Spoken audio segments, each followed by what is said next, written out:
패션에 관한 이야기 그 네 번째 산책 시간을 시작하도록 하겠습니다. 자, 이번 시간에는 어떤 브랜드를 우리가 이야기를 해볼까요? 자, 이번 시간에는 메리킨트에 대해서 한번 살펴보도록 하겠습니다. 자, 메리킨트는 여러분들이 좀 생소하게 생각하실 수도 있고요. 아니면은 이제 딱 머릿속에 떠오르는 어떤 브랜드 로고가 딱 머릿속에 이제 연상되시는 분도 있고 그러실 것 같은데요. 미니스커트의 창시자가 바로 메리킨트예요. 60년대 굉장히 유명한 디자이너고, 이 메리킨트는 60년대 굉장히 스트리트 패션, 젊은이들의 패션에 이끈 선두주자다라고 이야기할 수가 있죠. 자, 그래서 이제 메리킨트는 어떤 패션은, 집 밖에서 경쟁하기 위한 도구이다. 또는 나는 항상 젊은이들에게 그들만의 패션이 있기를 바랬다. 나는 입어서 즐거운 그런 의복을 만들고 싶었다. 라고 얘기했던 게 이제 메리킨트의, 그런 그 명언들을 우리가 살펴볼 수 있는데요. 굉장히 젊은이들의 룩, 스트리트 패션, 그렇게 젊음의 어떤 상징적인 그 디자인을 많이 했던, 분이라고 이야기할 수가 있습니다. 물론 현재도 생존해 있는 분이시긴 하고요. 자, 메리킨트는 굉장히 이제 밝고 눈에 띄는 유쾌한 의복에 대한 사람들의 욕구를 인식하면서 활기찬 60년대의 그런 청년 문화에 대한 반응으로서, 디자인의 그 아이디어를 이제 표출하고 있는 걸 볼 수가 있습니다. 그래서 메리킨트는 1957년 영국 킹스로드의 바자라는 소매 부티크를 개점했고요. 63년 두 번째 바자를 개점, 그 이후에도 이제 다양한 그런 브랜드 런칭과 이제 이런 활동을 하는 걸 볼 수가 있죠. 그래서 이제 메리킨트 같은 경우에는 우리가 이제 대량 생산 시대에 어떤 리테일링, 유통의 개념을 굉장히 사업적으로 부각시킨 이제 그러한 디자이너가 바로 메리킨트다라고 이야기할 수가 있습니다. 자, 그 다음에 이제 메리킨트의 이제 여러 나라, 영국, 미국, 독일 등등의 다양한 나라에서도 개점을 했고, 그 다음에 또 영국에서 훈장을 수여를 하고, 자서전 출간, 많은 패션 부분에 수상을 했고요. 또 70년대는 장신구 카펫, 홈패션, 남성용 타일, 안경테 등등의 라이센스 사업까지 확장해 가고 있는 게 이제 메리킨트의 우리가 그 역사를 볼 수가 있고요. 메리킨트는 스트리트 패션의 혁신가다라고 얘기를 했는데요. 메리킨트의 우리가 이제 디자인들을 간단히 살펴보면은요, 아래쪽에 있는 사진을 보시면 굉장히 유쾌한 느낌, 경쾌한 느낌, 뭔가 이렇게 굉장히 젊고, 이렇게 통통 튀는, 지금 컬러가 들어가 있진 않지만, 굉장히 젊은 느낌이, 여러분들이, 느끼실 수 있을 건데요.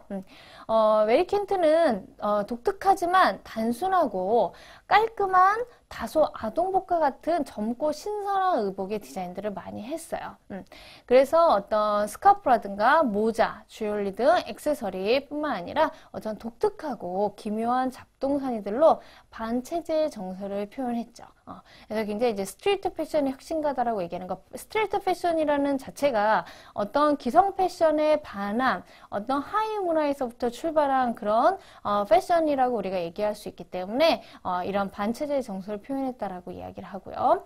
그 다음에 또 새로이 출현하고 있는 대중문화를 활용한 최초의 인물이에요. 그래서 이제 그 중에 이제 하나로 모즈와 로커와 같은 청년 하위 문화의 영향을 중요한 그런 영감의 원천으로서 활용해서 우리가 디자인들이 나오고 있는 걸 볼 수가 있죠.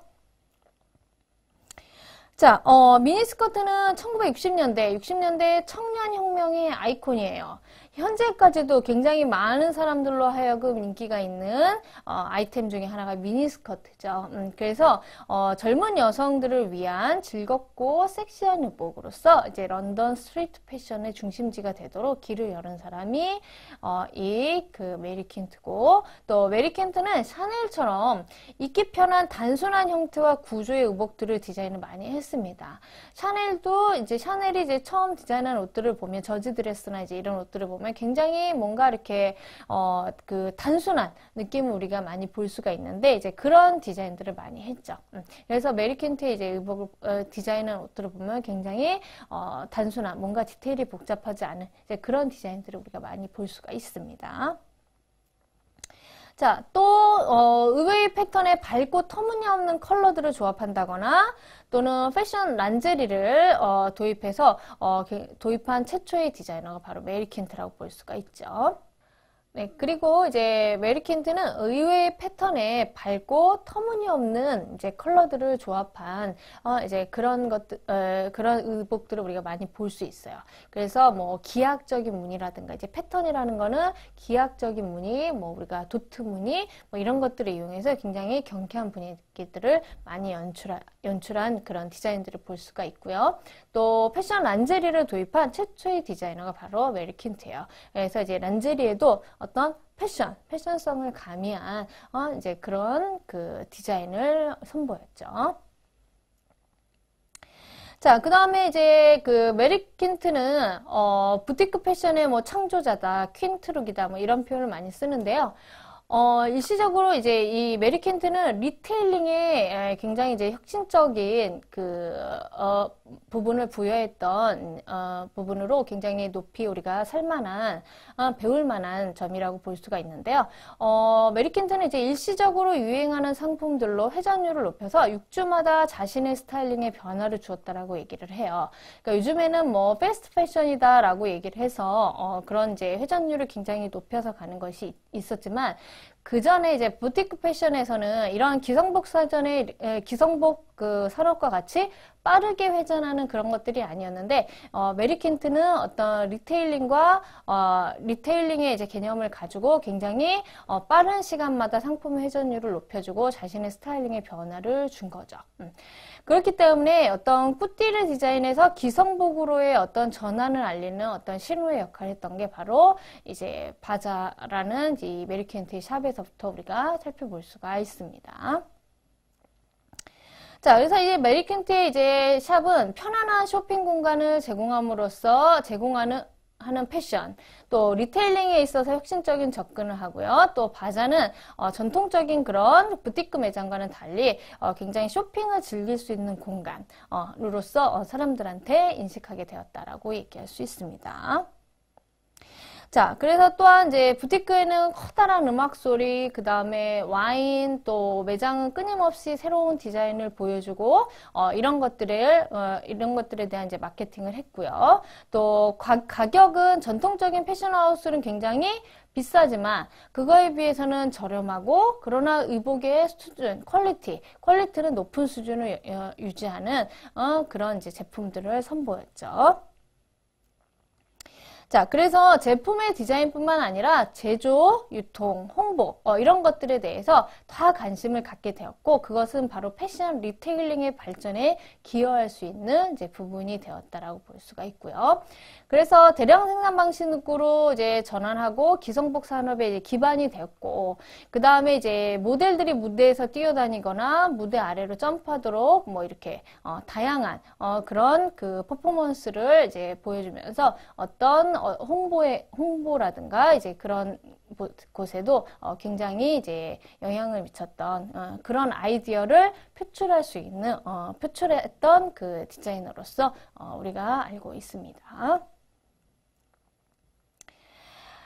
자, 메리 퀸트는 다양한 여태까지 이제 뭐 디자인도 굉장히 젊고 감각적인 느낌을 우리가 볼 수 있었지만 메리 퀸트라는 이제 디자이너는 부티크 산업보다는 이제 전통 이제 기성복 산업으로 넘어가면서 우리가 기성복 산업에서 갖고 있는 하나의 패션 리테일링 구조를 만들고 그 리테일링의 구조가 이제 발전할 수 있도록 굉장히 그런 아이디어를 많이 냈던 디자이너가 메리 퀸트라고 이야기할 수가 있겠죠. 또 다른 물론 명품의 브랜드, 어떤 영원한 클래식의 브랜드는 아니지만 어떤 젊은이들의 문화를 이끌어가는 디자이너로서 우리의 머릿속에는 이제 기억되고 있는 디자이너라고 이야기할 수 있습니다. 자, 패션에 관해서 4개의 색다른 각기 독특하고 특징적인 굉장히 독특한 특징을 가지고 있는 4개의 브랜드에서 살펴보았는데요. 여러분들은 이 안에서 어떤 것을 느끼셨어요? 어떤 명품으로서의 장인정식, 기업이 고수해야 될 하나의 그런 장인정신을 우리가 가지고 가느냐. 어떤 디자인에 있어서의 독특함, 디자인의 어떤 독특함과 어떤 개발, 사람들이 원하는, 사람들이 편안하게 느낄 수 있는 그런 디자인 개발을 위해서 노력하는 디자이너의 모습. 기존에 갖추어져 있지 않은 기존의 방식을 뛰어넘어서 또 다른 어떤 새로운 유통 구조에 대해서 한번 생각해보는 그런 그 마케팅적인 변화, 이런 것들을 여러분들이 한번 다시 한번 그 패션 산업에 대해서 생각해보는 계기가 되었으면 좋겠습니다. 자, 그러면 4번째 산책도 여기서 마치도록 하겠습니다. 자, 감사합니다.